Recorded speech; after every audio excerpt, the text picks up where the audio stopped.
Hi friends, I hope you're enjoying this beautiful Friday afternoon. Spring is definitely here. That makes me very happy and pretty sure you as well. Anyway, for our Friday edition, as indicated in my short yesterday, I'm going to talk about the matter of future economic loss benefits. Future economic loss is part of Bill 162, which came into effect on January 1st, 1990. And all claims from January 1st, 1990 to December 31st, 1997 fall under Bill 162, and therefore that's where the all claims for FEL are in between those dates.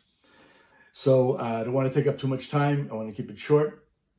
I could talk about FEL for days, but I'm going to try to explain what it is, how it started, how it's reviewed, and how it impacted your benefits, and how you may be able to still go back and make some changes.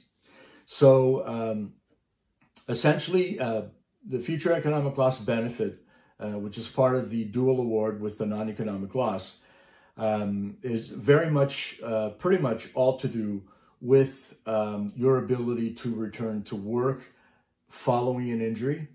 And if your injury resulted in a permanent impairment, how that permanent impairment impacted your ability to earn, and how the board, with the future economic loss benefit, was able to mitigate that wage loss, if there was a wage loss, between your escalated pre-injury earnings and what you would be able to earn after your injury.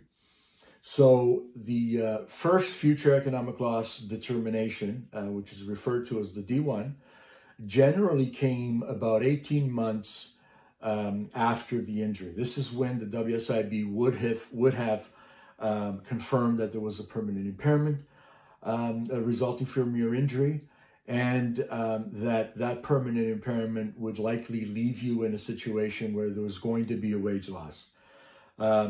Now, in the case where you were able to, after treatment and even having been provided with a permanent impairment award in the form of an L, if you return back to your pre-injury job at the same wage, then there would be no future economic loss benefit.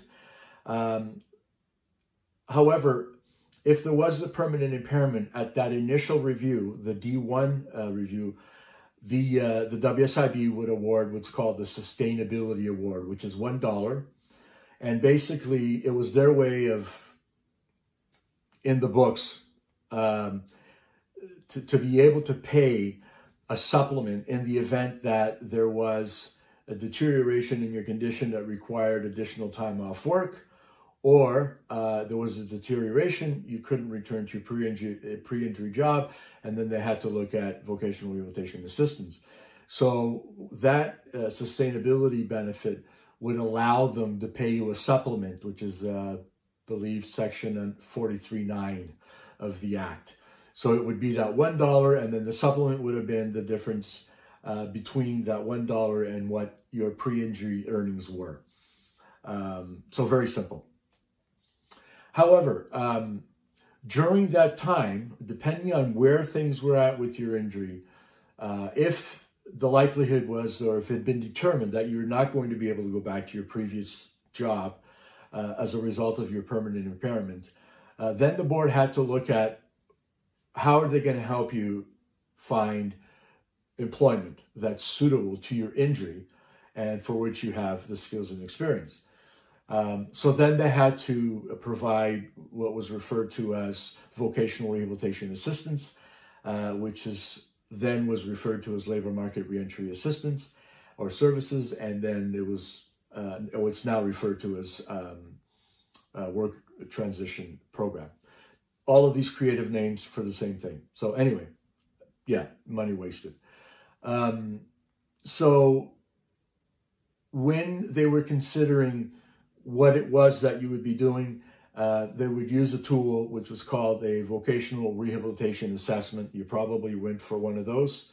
And that vocational rehabilitation assessment would look at your age, your work experience, any skills that you had acquired over the years, hobbies, things of that nature. And then they would come back with a report, and that report would provide recommendations in terms of what they thought, given your profile, that you would likely succeed in terms of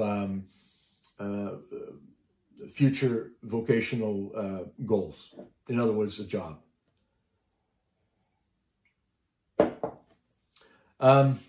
In a lot of cases, vocational rehabilitation services involved retraining.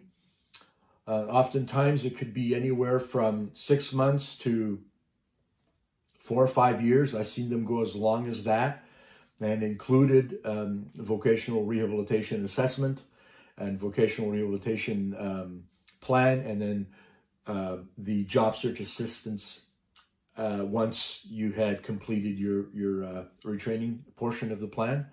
And job search assistance could go for, I've seen it go for as high as 2 years and as little as 2 months. So this plan would be formulated, and the D1 review would take into consideration what that job would be at the end of the retraining. And so they would look at the earnings. If there was going to be a wage loss between your escalated pre-accident earnings and that job, that would be your future economic loss award, which would be the difference. And that would be for the first 2 years. Now, in a lot of cases, the majority, actually, the ones that we dealt with anyway, and in my office, we handled, I would say, at least a couple of thousand. In a lot of those cases, that 2-year review, which was the R1 review, came at a time where the person was still in retraining or still receiving job search assistance. So there wasn't a whole lot of a change to the future economic loss award. They would basically still use those earnings. Then 3 years after that, which would be 5 years after the initial determination, the WSIB would do the second review, which is the R2. And that's where we saw a lot of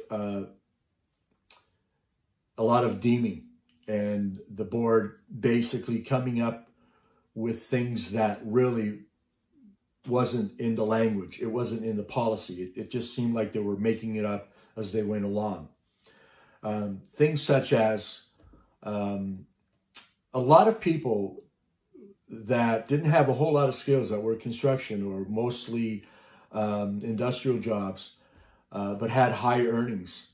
It was very difficult to provide them with some kind of a retraining program that would help them to get as close to as possible their escalated pre-accident earnings. And so what we saw a lot of people be put into programs that a lot of them couldn't handle it in terms of the requirements, in terms of the amount of time in school, the amount of time with homework, and the difficulty with the programs that they'd been put into.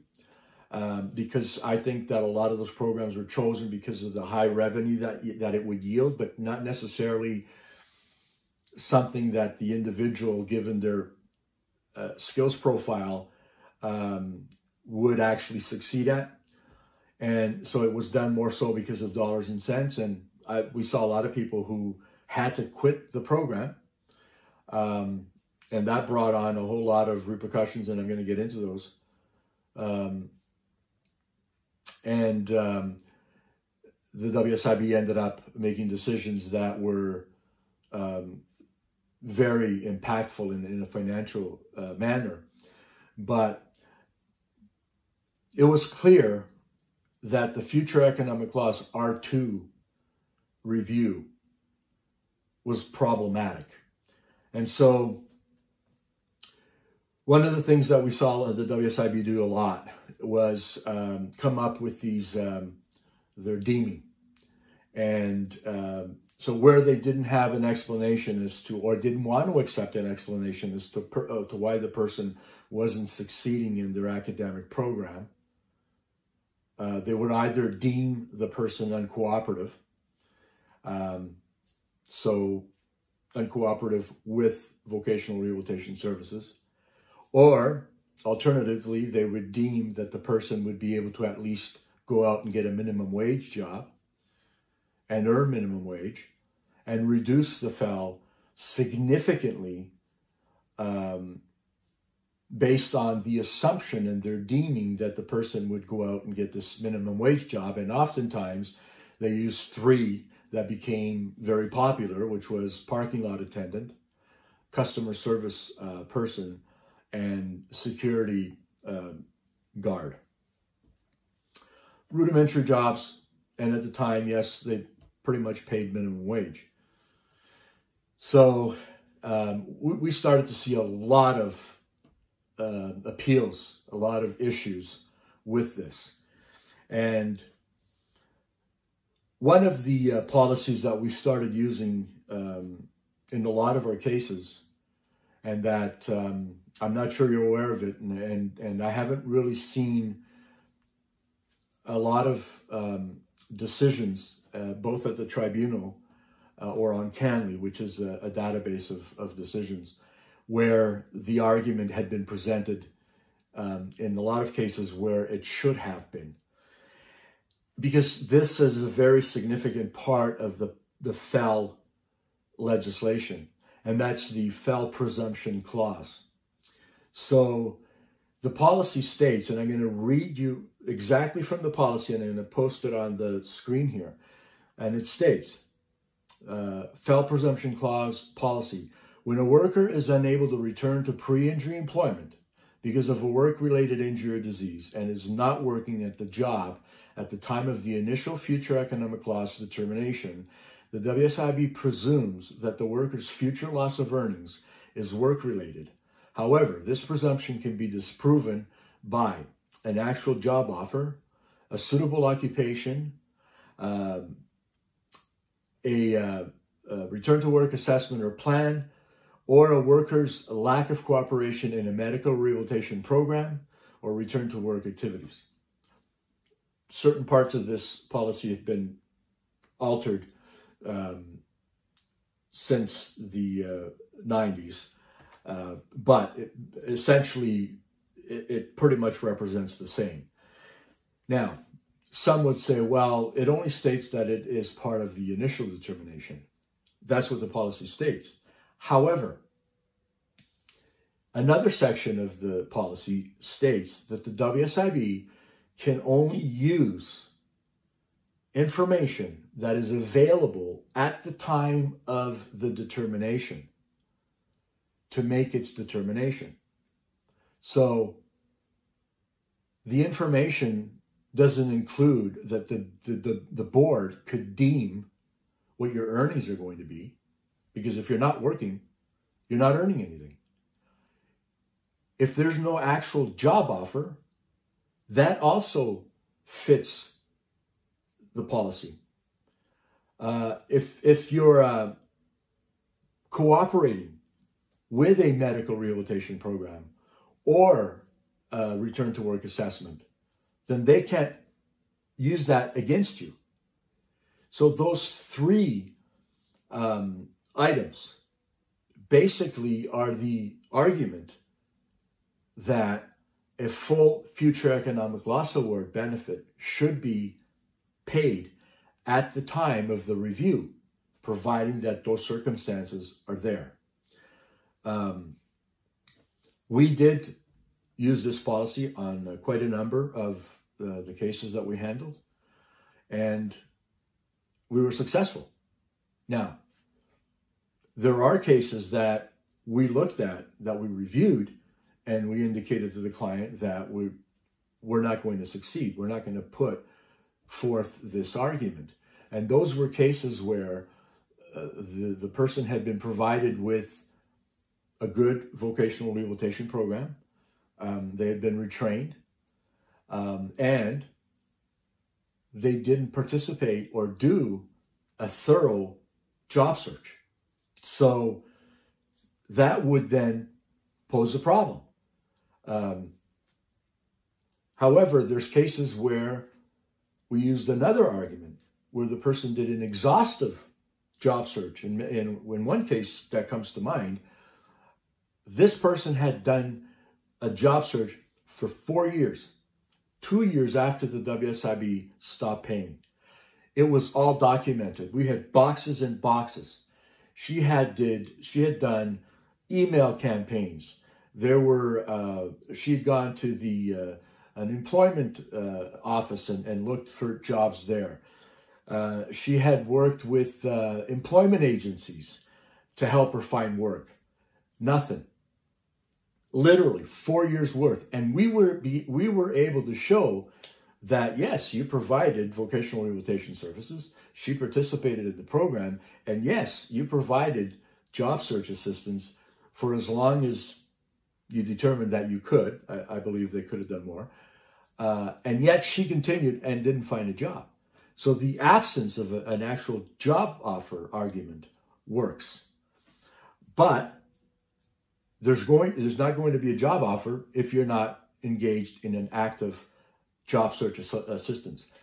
And so we always had difficulties with cases that presented a lack of support in job search.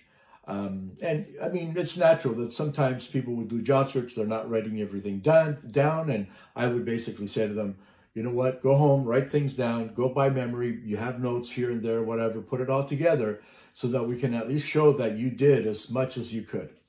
So at the end of the day, a full future economic loss award can be paid. And if you're in a situation where the WSIB deemed at that R2 review that you should be able to earn minimum wage, and you in a customer service clerk position or security guard or parking lot attendant, and you did a thorough job search and you couldn't find a job, that argument will work in your case. And I've actually got 2 decisions from the tribunal that, and I was able to get those. There's a few more.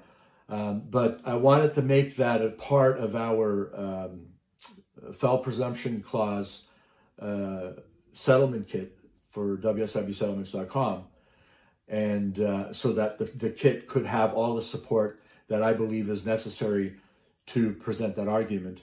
And so I was able to get a couple of decisions that I'm going to put up here, and I'll reference the decision number for those cases.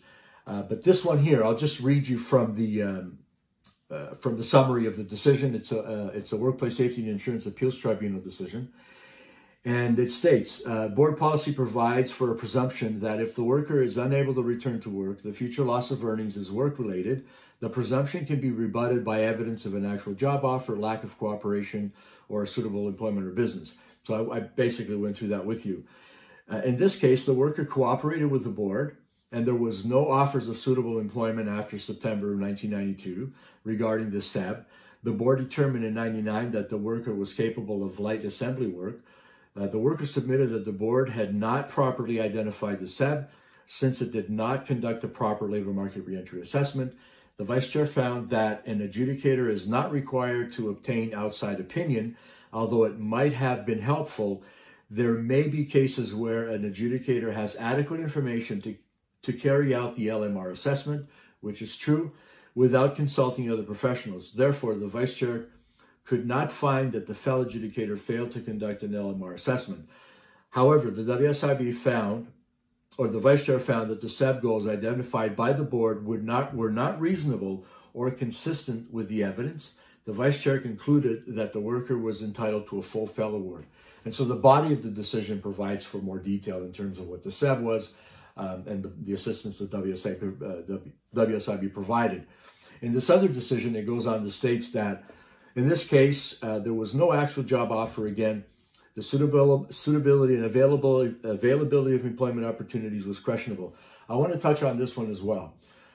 So during the 90s, and actually even the 2000s, there was a lot of areas in the province where at one point let's say at the beginning of the vocational rehabilitation program, there were jobs in a certain job category, and that the person was being retrained in that category, but then there was a downward trend in availability of jobs in that community.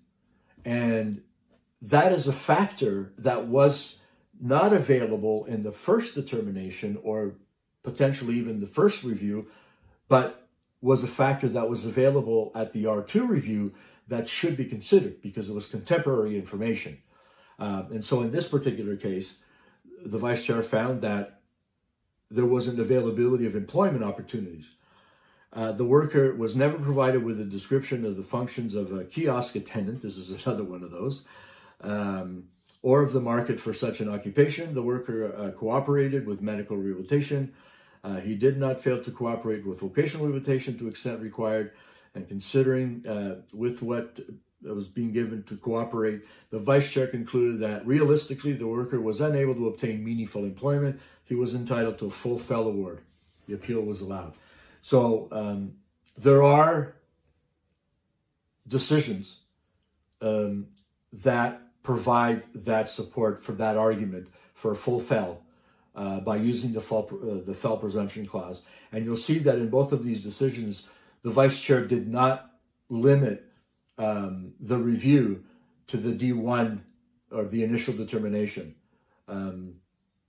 So that initial determination that's stated in the policy, yes, it's correct, but they have to use the information, the contemporary information available at the time of the review to make that review, not something that existed 10 years ago or they're going to deem that might exist, 3, 4, 5 years into the future. Anyway, I hope that this gives you a good picture of the FEL situation. There's a lot more that I could talk on as far as FEL is concerned. However, I've given you the basics. I don't want to bore you with tons of details that is probably just going to confuse you. As I alluded to, we do have a kit with WSIBsettlements.com to present that argument for full FEL, which you can still go and present it if you did have a FEL at the R2 review and you continued without a job beyond the R2 review and you fit this criteria. I would suggest that you do request that review. And again, I'm always available. If you have any specific questions pertaining to this matter, by all means, email me. It's down in this subscription, and then I can provide you with a more in-depth response based on your specific question. Okay, so that's it for today, friends. I hope that I was able to leave you with something that's helpful.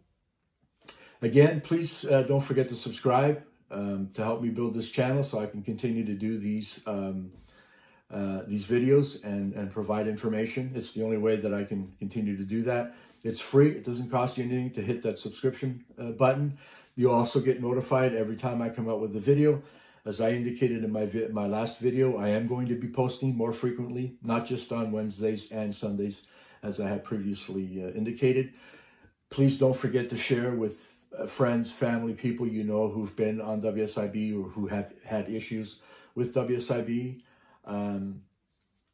Sharing is amazing because that can help me grow the channel as well. And please give us some thumbs up. We'd like to see that.